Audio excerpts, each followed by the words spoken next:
Hello， 大家好，我係肉燥飯。今日我要介紹嘅警匪片係榮獲多項電影大獎，由梁家輝同埋郭富城主演嘅《寒戰》。喺某個午夜，旺角嘅一間戲院發生爆炸，冇幾耐之後，一架載有5名警員嘅衝鋒車突然消失，其中一名警員更係警務處行動副處長李文彬嘅仔李家俊。喺失聯嘅20分鐘之後，報案中心收到一個匿名電話：一架2搖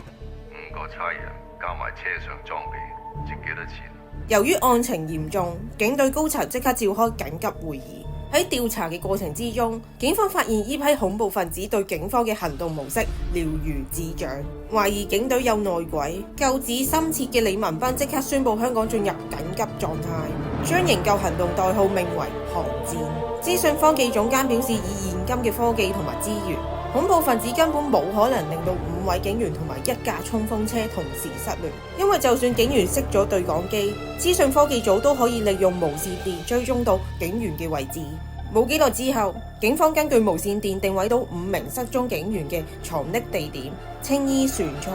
警方好快嚟到咗船艙，但係揾晒成架船都冇5名警員嘅下落，連同衝鋒車車上嘅裝備同埋槍械依然下落不明。警務處管理副處長劉傑輝懷疑今次嘅案件同李文彬兩父子有關，於是揾咗保安局局長陸明華幫手查出李文彬喺行政會議入邊嘅品格評估以及背景審查。冇幾耐之後，警局收到一個俾警務處處長嘅匿名包裹，包裹入邊藏有一條嚟自恐怖分子嘅錄影片段。喺片段入邊，恐怖分子要求嘅贖金係5個警察、1架衝鋒車同埋車入邊所有裝備嘅估價，大約9000幾萬左右。冇幾耐之後，恐怖分子將其中一名失蹤警員黃強抌咗喺急症室門口。佢被發現嘅時候已經冇晒知覺啦，確診為心臟病發。恐怖分子想藉此挑戰警方嘅底線。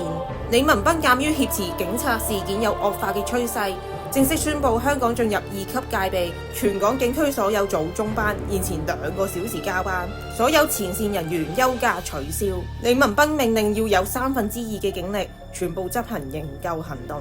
劉傑輝揾咗2位高級警司徐永基同埋鄺志立討論，佢哋都一致認為身為人質父親嘅李文彬過於衝動，唔適宜做寒戰嘅總指揮。喺獲得足夠數量嘅縣委級管理層嘅支持下，劉傑輝接手李文彬嘅指揮權，親自主持寒戰行動。劉傑輝即刻取消所有緊急狀態警示，所有警員維持正常編制。劉傑輝要俾恐怖分子知道，警方係唔會因為佢哋而勞師動眾。劉傑輝亦都委任徐永基同埋鄺志立為寒戰行動嘅副指揮。警方收到嚟自恐怖分子嘅電話，表示稍後會通知交收贖金嘅方法。喺呢個時候，徐永基負責去金庫攞贖金，整理好贖金之後，恐怖分子又打嚟，話佢哋只要1/3嘅金額，而且要劉傑輝獨自交收贖金。徐永基同劉傑輝講，金庫主管吩咐佢，如果嗰筆錢用唔晒，要第一時間送翻去金庫。劉傑輝建議用9車嚟運送多餘嘅錢翻去金庫。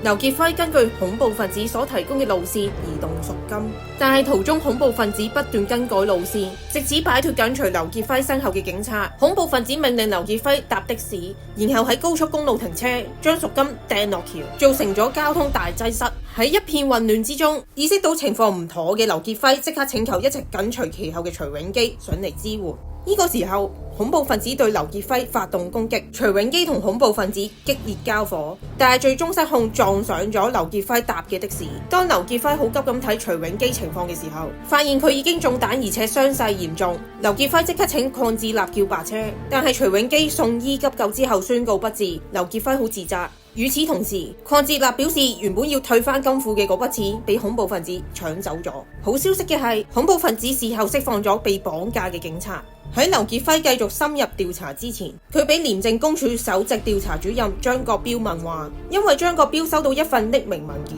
投訴劉傑輝涉嫌收受利益，妨礙司法公正，即係懷疑劉傑輝同埋恐怖分子串通，私吞被退翻嘅5000幾萬贖金。但係張國標又攞唔出實質嘅證據指證劉傑輝，所以釋放咗劉傑輝。劉傑輝約咗金庫主管見面，並且詢問佢係咪曾經要求徐永基將餘下嘅贖金直接送翻去金庫，但係金庫主管完全否認。劉傑輝想請佢喺第2日落口供，估唔到金庫主管轉個頭就俾汽車炸彈炸死。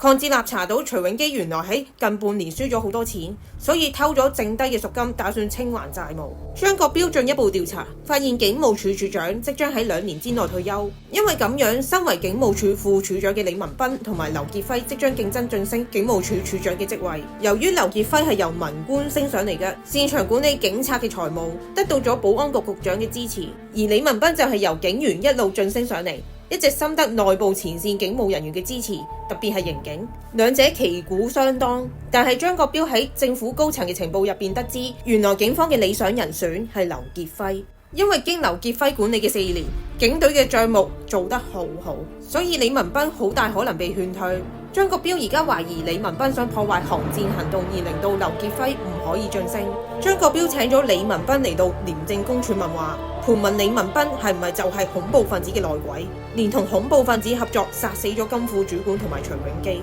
破壞航戰成個計劃。但係李文斌一否認，仲反駁張國標冇證據就唔好請佢上嚟問話。事後，劉傑輝向李文斌承認自己就係泄露消息俾廉政公署嘅人，因為只有廉政公署可以唔使透過保安局直接向特首負責。劉傑輝咁樣做嘅目的係利用廉政公署嘅力量去繼續調查航戰，從而內鬼就唔會起疑。張國標根據法醫證據確定，炸死金庫主管嘅炸彈主要嘅成分係黑火藥。慶幸嘅係，香港可以放煙花嘅大樓並唔多，而且持有黑火藥牌照嘅更加少之又少。只要警方捉住炸彈狂徒，就可以揾出挾持衝鋒車嘅恐怖分子。於是鄺志立連同飛虎隊好快嚟到持有黑火藥牌照嘅大廈，準備拘捕恐怖分子。正當恐怖分子同飛虎隊發生槍戰嘅時候，其中一名恐怖分子陳斌打電話俾鄺志立，要求鄺志立將佢轉做污點證人。佢約咗鄺志立喺天台見面。其實陳斌曾經係臥底探員，同鄺志立一早就認識。正當陳斌打算向鄺志立講出背後策劃人嘅時候，飛虎隊指揮官突然間出現，槍殺咗鄺志立同埋陳斌。陳斌臨終之前亦都引爆炸彈，將指揮官炸死。劉傑輝喺失蹤警員黃強嘅驗屍報告得知，佢嘅全身都揾到氧化鐵同埋環境土壤。根據其他4名失蹤警員嘅口供，出事當晚嘅第一個案發點係一個廢鐵貨倉，所以揾到嘅氧化鐵同埋環境土壤係非常之合理。不過喺其他4名警員嘅衣物對比之下，發現其中3個人只有一種環境土壤嘅數據，而李家俊就唔止一種。唯一解釋嘅係李家俊喺相同地方出現超過1次。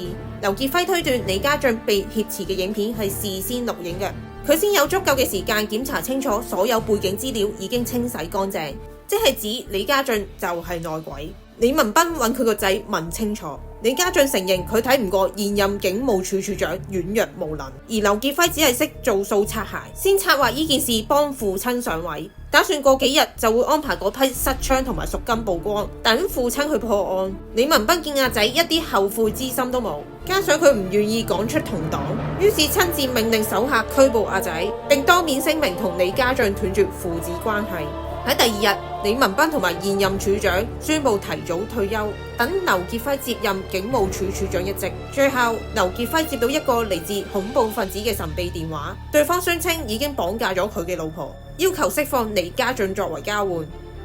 電影就此結束。